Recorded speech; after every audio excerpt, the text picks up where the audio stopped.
오늘 본문 말씀은 예수님께서 이 땅에서 남기신 마지막 발자취를 보다 자세하게 구체적으로 읽어낼 수 있는 본문입니다. 그래서 오늘 저는 본문 말씀을 중심으로 예수님의 마지막 발자취, 그 발자취는 바로 십자가 위에서 보여주신 모습이었습니다. 오늘 본문 말씀에 보면은 좀 낯선 그런 이름이 등장을 하게 됩니다. 말씀해 보시면은 하나님 은혜 가운데 살아갔던 많은 사람들이 그 은혜를 은혜로 받지 못하고 마지막에 돌변하여서 예수 그리스도를 향해서 십자가에 못 박으라. 오늘 본문 말씀을 기점으로 5일 전에 종료주일날 이들은 예수 그리스도를 향해서 모두들 한마음 한뜻이 되어서 소리 질렀습니다. 그 소리는 들어도 기분 좋은 소리였습니다. 힘이 되는 소리였습니다. 호산나 다윗의 자손이여, 바로 찬송하리로다. 우리를 구원해 주십시오. 우리의 소망, 우리의 구원은 당신밖에 없습니다. 그러나 빌라도 법정의 언도 이후에 오늘 예수님을 평상시에 따랐던 많은 유대인들, 그리고 그들 중에도 이방인들도 있었을 겁니다. 그들의 입술에서 나오는 이야기가 뭡니까?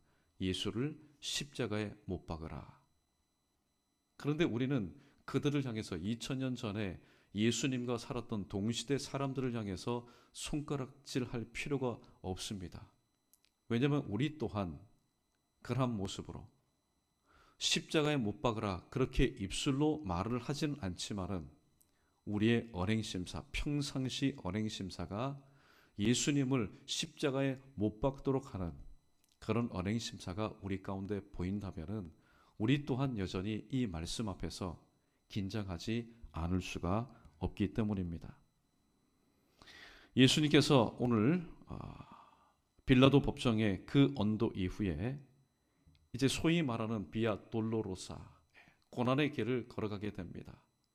잠깐 상식적으로 이야기를 나누면은 빌라도 법정에서 예수님께서 묻힌 그 무덤까지가 한 400여 미터 되는데, 이 400여 미터 되는 그곳 가운데 요 지점에서 예수님께서 아마 넘어지지 않았을까, 이 지점에서 이런 일이 일어나지 않았을까, 그렇게 성경에 근거하여, 그러나 정확한 성경의 근거는 아니지만은 아마 이쯤에서 예수님께서 이런 일을 당하셨을 것이다. 주로 이것은 비잔틴 시대에 행해졌던 그런 일이었고, 또 문헌에 보면은 1517년 프란체스코 수도회, 바로 수도사들이 정해 놓은 것이다. 그것이 이제 로마 가톨릭 교회의 전통이 되어서 오늘날까지 이루고 있습니다. 사실 그것은 중요한 건 아닙니다. 어쨌든 오늘 본문에 보니까 예수님께서 빌라도 법정에서 언도를 받으신 뒤에 십자가에 못 박히시는 그 골고다까지 가는 중에 예수님께서 이런 일을 당하셨습니다. 26절에 보면은 구레네 사람이 나옵니다. 그 사람의 이름은 시몬입니다. 오늘 본문에 한 번만 등장하지만 사실 이 구레네 사람 시몬보다는 그의 아내와 그의 아들이 더 유명합니다. 마가복음 15장 21절에 보면은 알렉산더와 루포의 아버지 시몬, 바로 구레네 시몬이라고 소개하고 있습니다. 이 구레네 시몬이 무슨 영문인지 모르겠지만은 예수님께서 빌라도 법정에서 언도를 받으시고 십자가를 지시고 올라가시는 그 도중 가운데 아마 건장했던 이 구레네 사람 시몬이 있었던 것 같습니다. 당시 로마에는 노동력을, 그들의 이익을 따라서 그들의 목적을 이루기 위해서 피지배 민족의 사람들의 노동력을 착취할 수 있는, 사용할 수 있는 그런 권한이 있었습니다. 그래서 대신 지고 올라가게 했습니다. 이 구레네 사람 시몬보다 그의 아내가 더 유명하다라고 말씀드렸는데, 그 이유는 바로 로마서 16장 13절에 기록된 말씀 때문입니다. 오늘 이 사도 바울이 로마서 16장 마지막 장을 기록하면서 그동안에 하나님께서 나의 이 사역을 위해서 붙여주신 사람들, 동력자들을 한 명 한 명씩 기억하며 열거한 장이 바로 로마서 16장인데 13절 말씀에 보면은 루포의 어머니, 그 어머니는 곧 나의 어머니다 할 정도로 이 구레네 사람 시몬의 아내이자 루포의 어머니였던 이 이름이 밝혀지지 않는 이 여인은 바로 사도 바울의 귀한 사역 가운데 뒤에서 기도로서 후원하였던 이 사도 바울이 생각할 때에 어머니라고 호칭하기가 참 어려운데 그 루포의 어머니 구레네 시몬의 그 아내를 나의 어머니라고 할 정도로 오늘 이 기독교 사회, 특별히 사도 바울의 선교 사역 가운데 없어서는 안 될 그런 인물이었습니다.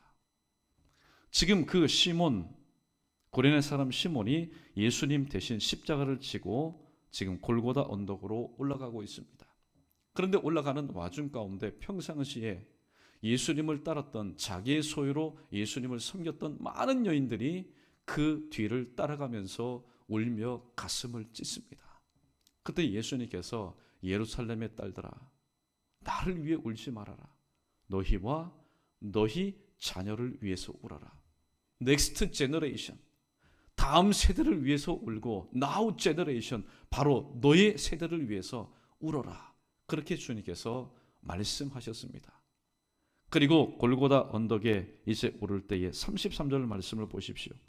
해골이라고 하는 곳에 이르러 거기서 예수를 십자가에 못 박고, 여러분 꽤 오래된 영화입니다. 패션 오브 크라이스트. 거기에 보면은 예수님께서 십자가에 못 박히시는 생생한 현장이 여러분 기억나지 않습니까? 십자가 위에 예수님을 눕혀놓고 그 대못을 가지고 박을 때에 그 못이 그 십자가 아래로 튀어나옵니다. 그리고 피가 줄줄줄 흐르지요. 그렇게 두 행악자도 함께 골고다 언덕에 십자가 위에 메어 달았습니다. 이때 예수님께서 처음 하신 말씀이 뭘까요? 바로 여기에서 가상 7원이라는 것이 등장을 하게 됩니다. 여러분 참고되시면은 메모를 해 주십시오. 누가복음 23장 34절에 보면은 아버지 저들을 사하여 주옵소서, 자기들이 하는 것을 알지 못함이니이다. 십자가에서 처음 말씀하신 겁니다. 또 두 번째 말씀은 누가복음 23장 43절에 오늘 내가 나와 함께 낙원에 있으리라. 두 행악자 중에 한 행악자는 말 그대로 행악을 퍼부었습니다. 그러나 한편 강도는 그 예수님, 마지막 죽음 임박한 그 순간에 십자가에 못 박히신 그 주님이 예수라는 사실을 확실하게 깨닫게 되었습니다. 예수 이름이 뜻이 뭡니까? 마태복음 1장 21절 말씀처럼 아들을 낳으리니 그 이름을 예수라 하라. 이는 그가 자기 백성을 저들의 죄에서 구원할 자이심이라. 이 한편 강도는 마지막 죽음을 앞둔 그 시점에서 내 지금 중간에 우편에 있는 이 그리스도라는 분이 바로 예수 그리스도라는 사실을 깨닫게 되었습니다. 이때 짧은 대화가 진행이 됩니다. 어떤 대화가 진행이 됩니까? 자, 당신의 나에 임하실 때에 나를 기억해 주십시오. 그때 예수님께서 하신 말씀이 오늘 내가 나와 함께 낙원에 있으리라. 구원의 메시지를 선포해 주셨습니다. 그 다음에 요한복음 19장 26절과 27절에 보면은 세 번째 하신 말씀입니다. 여자여 보소서 아들이니이다. 그리고 사도 요한을 향하여서 보라 내 어머니라고 말씀하셨습니다. 네 번째 마태복음 27장 46절에 엘리 엘리 라마 사박다니, 나의 하나님이여 나의 하나님이여 어찌하여 나를 버리셨나이까. 십자가 위에서 철저하게 하나님으로부터 외면당하신 예수님께서 외치셨던 말씀이었습니다. 다섯 번째 요한복음 19장 28절에 내가 목마르다 내가 목마르다. 그리고 여섯 번째, 요한복음 19장 30절에 다 이루었다. 테텔레스타이, 다 이루었다. 내가 이제 값을 다 치렀다. 그렇게 말씀하시면서 마지막 누가복음 23장 46절에서 아버지, 내 영혼을 아버지 손에 부탁합니다. 그런 말씀을 남기신 뒤에 숨을 거두셨다라고 오늘 성경은 말씀하고 있습니다. 오늘 그런데 이 와중 가운데 예수님께서 십자가에 못 박혀 계시는 그 위에서 오늘 예수님은 이러한 소리를 듣게 됩니다. 그리고 이러한 모습을 바라보게 됩니다. 우리 35절부터 38절까지의 말씀을 함께 읽어보겠습니다. 35절로 38절입니다. 시작. 백성은 서서 구경하는데 관리들은 비웃어 이르되 저가 남을 구원하였으니 만일 하나님이 택하신 자 그리스도이면 자기도 구원할지어다 하고, 군인들도 희롱하면서 나와서 신포도주를 주며 이르되 내가 만일 유대인의 왕이면 내가 너를 구원하라 하더라. 그 위에 이는 유대인의 왕이라 쓴 패가 있더라. 아멘. 예수님께서 태어나셨을 때에 그 예수님의 탄생은 환영받는 그런 탄생이 아니었습니다. 예수님 탄생에 대한 예언을 알고 있었습니다. 누구가요? 헤로당도 알고 있었고, 그리고 대제사장도 알고 있었고, 서기관들도 알고 있었습니다. 소위 말해서 하나님을 가장 가까이에서 신실하게 섬긴다고 하는 사람들, 그들은 알고 있었지만은 예수님의 탄생의 그 현장에서 예수님의 탄생을 환영하거나 축하하지 못하였습니다. 얼마나 초라한 탄생입니까? 그런데 이게 또 웬일입니까? 만왕의 왕 되신 주님께서 세상 죄를 지고 가는 하나님의 어린 양으로서 우리의 죄를 위해서 십자가에 못 박히시는 그 십자가 위에서 예수님께서 들으셨던 소리, 예수님께서 보셨던 그 광경은 정말로 또다시 경험하고 싶지 않은 광경이었고 또다시 듣고 싶지 않은 소리였을 겁니다. 많은 사람들이 축하 혹은 감사, 찬양, 영광 올리기는커녕 오늘 본문에 보니까 그냥 멀리 서서 구경합니다. 그리고 비웃습니다. 그리고 희롱을 합니다. 이게 예수님께서 이 땅에서 보셨던 마지막 이미지입니다. 인간에 대한 이미지입니다. 죄인에 대한 인상입니다. 그럼에도 불구하고 오늘 십자가 상에서, 십자가 위에서 가장 처음 예수님께서 하신 말씀이 무엇입니까? 저들이 하는 일을 알지 못하기 때문에 저들을 용서해달라고 오늘 하나님 아버지께 기도하는 바로 예수님의 모습을 우리는 발견하게 됩니다. 그런데 오늘 우리가 함께 교독했던 이 말씀 가운데 우리가 정말로 놓치지 말아야 될 예수님의 마지막 발자취에 바로 큰 은혜가 있음을 우리는 이 구절을 통하여서 발견하게 됩니다. 우리 45절 말씀, 본문 45절 말씀 함께 읽어보겠습니다. 시작. 성소의 휘장이 한가운데가 찢어지더라. 아멘. 예수님께서 제3시에 오전 9시에 십자가에 못 박히셨습니다. 그리고 제6시 즉 정오에 해가 빛을 잃어버렸습니다. 구름이 가득 차서 먹구름이 가득 껴서 오늘 햇빛이 보인 것이 아니라 그 해 자체가 빛을 잃어버렸습니다. 칠흑 같은 시간이 3시간이 지났습니다.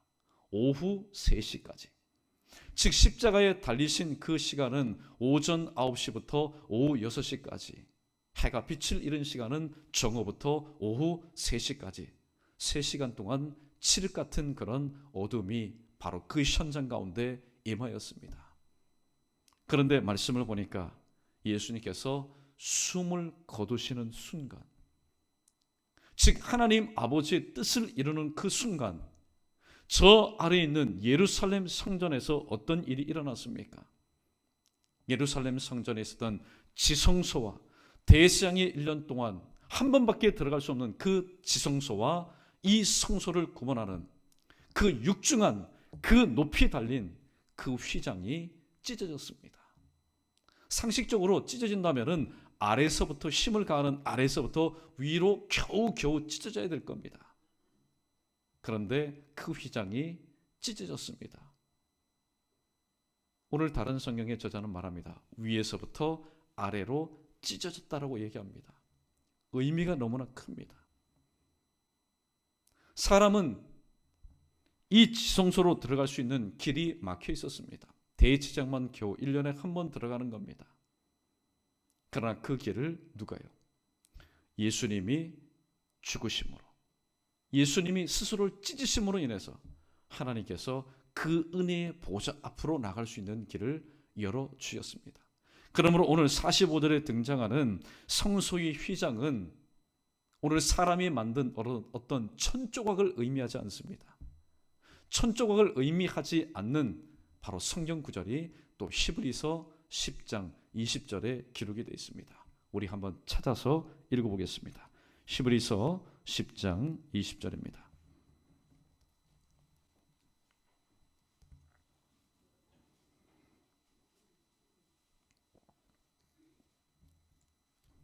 우리 앞에 있는 19절부터 20절 두 절 말씀 우리 함께 읽어보겠습니다. 히브리서 10장 19절로 20절입니다. 시작. 그러므로 형제들아 우리가 예수의 피를 힘입어 성소에 들어갈 담력을 얻었나니 그 길은 우리를 위하여 휘장 가운데로 열어놓으신 새로운 살 길이요 휘장은 곧 그리스도의 육체니라. 아멘. 그러니까 하나님의 말씀을 읽을 때도 한 군데만 읽으면은 성소의 휘장 그 찢어질 수도 있지. 그냥 넘어갈 수밖에 없습니다. 그러나 히브리서 10장 19절과 20절 말씀해 보니까 형제들아 우리가 예수의 피를 힘입어 성소에 들어갈 담력을 얻었나니 구약 시대 때는 성전에 들어온다는 자체가 여러분 곧 무엇을 의미합니까? 죽음을 의미하는 겁니다. 왜냐하면은 죄인이 사람이 성소에 들어갈 수가 없었기 때문입니다. 하나님께서는 철저히 당신이 임재하시는 그 성소에 출입을 막으셨습니다. 그런데 그분의 피, 바로 예수 그리스도의 피를 힘입어서 오늘 또 성전에 들어갈 수 있는 담력을 얻어서 오늘 예수 그리스도를 믿는 바로 교회, 그분의 그 피는 나를 위해서 흘려주신 대속의 피라는 사실을 믿은 모든 교회로 하여금 담대하게 오늘 또 이 전에 나와서 하나님을 예배하며 기도하며 찬송하며 하나님께 영광 돌릴 수 있는 은혜의 기회를 저와 여러분들에게 허락해 주셨습니다. 그러므로 찢어진 그 성소의 휘장은 단지 천조각일 뿐만이 아니라 오늘 히브리서 기자가 말하는 것처럼 20절에서 오늘 그 길은 우리를 위하여 휘장 가운데로 열어놓으신 새로운 살 길이요 요한복음 14장 6절에 내가 곧 길이요 그 길, 죽는 길이 아니라 살 길이요 그 휘장은 곧 그리스도의 육체였다.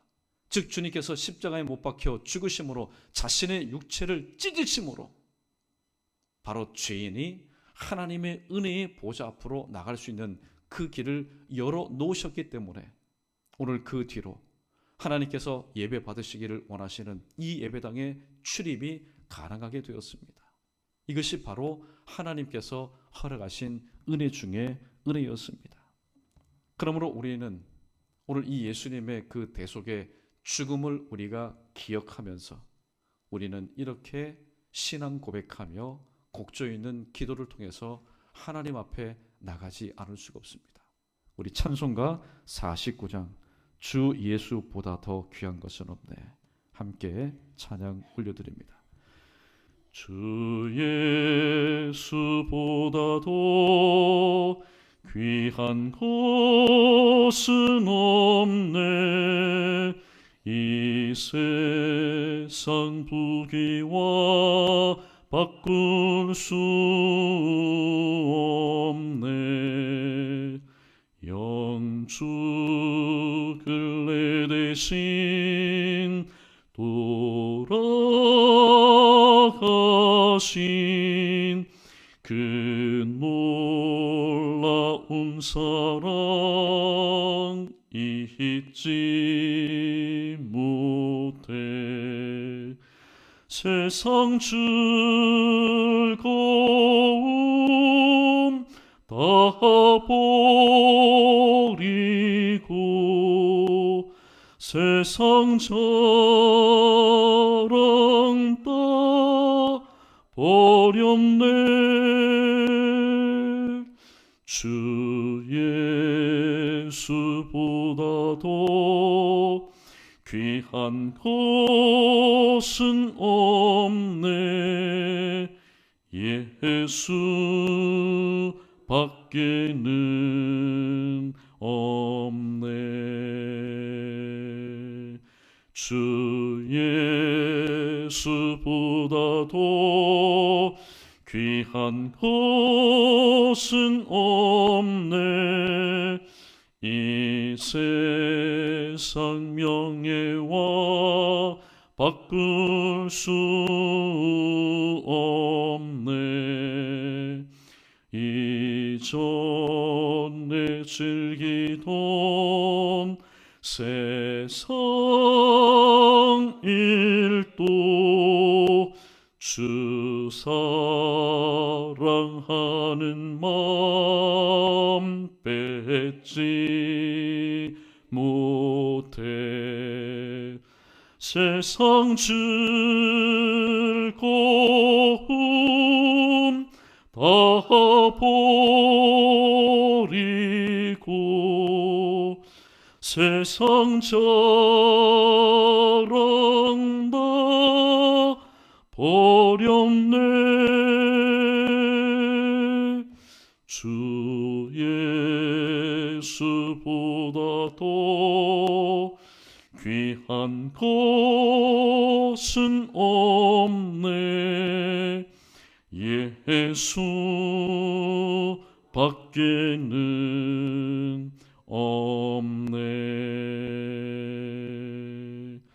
주 예수보다도 귀한 것은 없네. 이 세상 행복과 바꿀 수 없네. 유혹과 핍박이 몰려와도 주 섬기는 내 맘 변치 않아. 세상 즐거움 다 버리고 세상 자랑 다 버렸네. 주 예수보다도 귀한 것은 없네. 예수 밖에는 없네.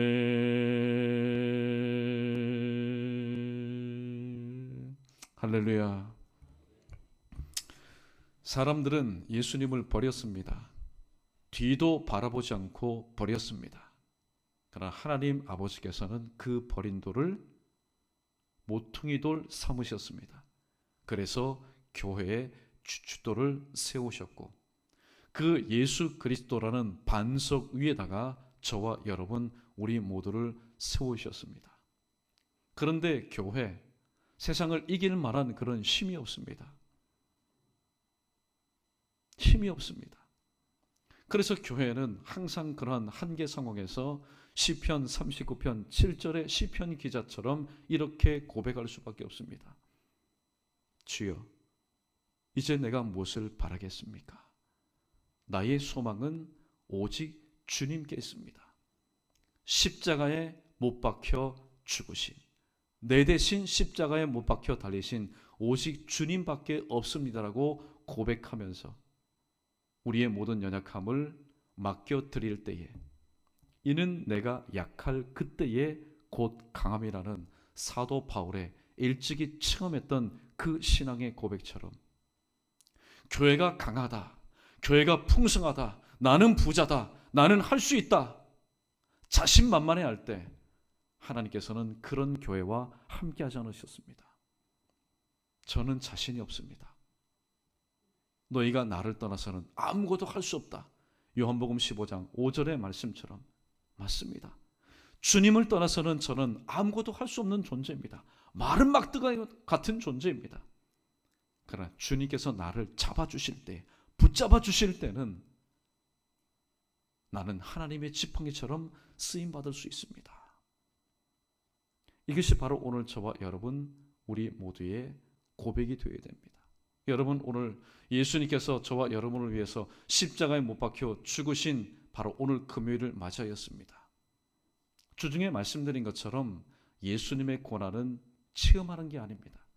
예수님의 고난은 내가 느끼는 게 아닙니다. 십자가에 못 박혀서 그 고통을 느끼는 것이 아닙니다. 피 흘리는 것이 예수님의 고난에 동참하는 것이 아닙니다. 왠지 아십니까? 히브리서 기자가 말하였던 것처럼 지금까지 이 땅에 존재했던 수많은 황소와 수많은 염소, 수많은 가축들, 이루 말할 수 없는 피를 흘렸지만은 그것은 우리를 살 수가 없는 예수님의 대속의 그림자일 뿐이었기 때문입니다.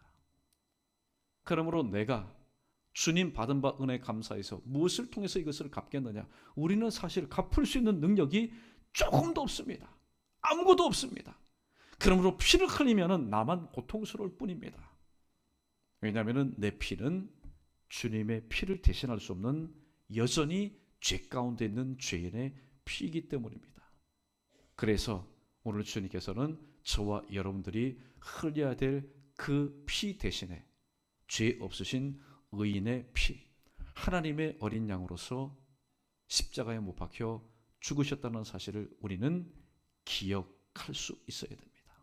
기억하되 어제 드린 말씀처럼 짝한 날카로운 칼을 가지고 나무에다가 새기는 것처럼 여전히 우리의 죄의 뿌리가 바로 남아있는 뼛속까지 오늘 주 예수 그리스도의 대속의 죽음은 곧 나를 위한 그분의 죽음이었고 그분이 흘리신 피는 바로 나를 위한 보혈의 피였다는 사실을 되새기면서 살아갈 때에 우리는 조금 전에 고백했던 것처럼 주 예수 밖에는 아무도 없다라고 우리는 고백할 수밖에 없습니다.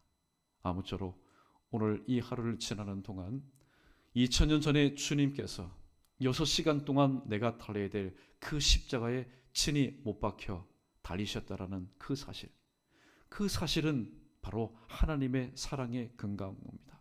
그러므로 그 사랑 다시 한번 마음속 깊이 여러분 되새기시면서 오늘도 주 예수 그리스도, 세상이 말하는 예수님이 달리신 십자가, 그 십자가를 묵상하는 저와 여러분 결코 되지 마시고 나무 십자가에 내 대신 못 박혀 달리신 예수님을 바라보면서 주님 어찌 해야 됩니까? 이 험악한 세상, 오늘도 주님께서 교회로 불러주셨는데 환난도 많고 고난도 많고 아픔도 많고 슬픔도 많고 어려움도 많고 무거움도 많습니다. 주님 어떻게 해야 됩니까? 야고보서 1장 5절 말씀, 지혜가 필요하다면, 너에게 지혜가 부족하다면 후히 주시고 꾸짖지 아니하시는 아버지께 구하라. 그리하면 너에게 주시리라 말씀했습니다. 오늘 하루도 십자가에 달리신 주님을 바라보면서 믿음의 주여 또 온전케 하신 예수님을 바라보면서 주님의 대속의 죽음을 오늘도 깊이 묵상하며 주님 은혜 가운데 이 하루의 삶을 오늘도 살아갈 수 있는 오늘 이 새벽을 깨우는 저와 여러분 우리 모두 되기를 주님의 이름으로 축원합니다.